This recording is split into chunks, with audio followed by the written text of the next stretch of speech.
And now at 6, many Chicopee residents are disgusted about a local stream that they say has now turned into a massive dumping site. Western Mass News reporter Kayla Burton tells us how the city and volunteers are teaming up to turn that site around. I wanted to cry. Yeah.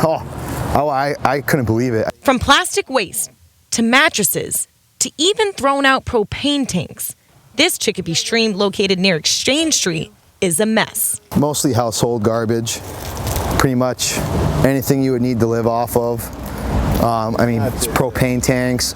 Local volunteer Mike Dagnall tells Western Mass News, seeing the damage that has been done is devastating. It was heartbreaking. It makes you want to cry.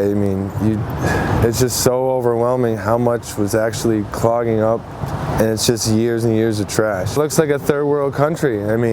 It's not a place you'd think of Chicopee. Feeling compelled to do something, Dagnall, Joseph Gagnon, and other volunteers put on their boots and gloves, making their way down to the stream, picking up one item at a time.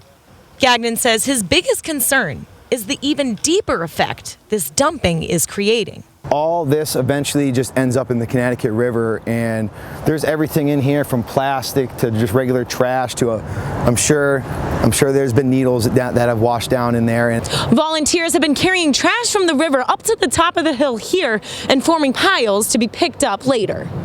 On Saturday, starting at 9 in the morning, volunteers will make their way out to the stream, planning to do a massive team cleanup, partnering with the city to get it done. The collection happens, they get notified if that day there's a truck free. We don't know, there could be a snowstorm. We might need our DPW doing something else. They'll come down and pick it up.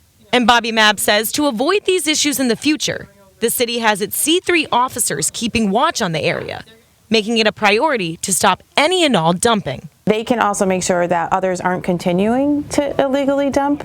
They're also the ones that can make sure that if they are being seen illegally dumping, they're going to get prosecuted properly.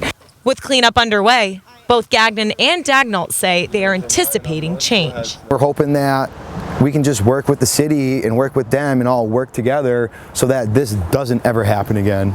Reporting for Western Mass News, I'm Kayla Burton.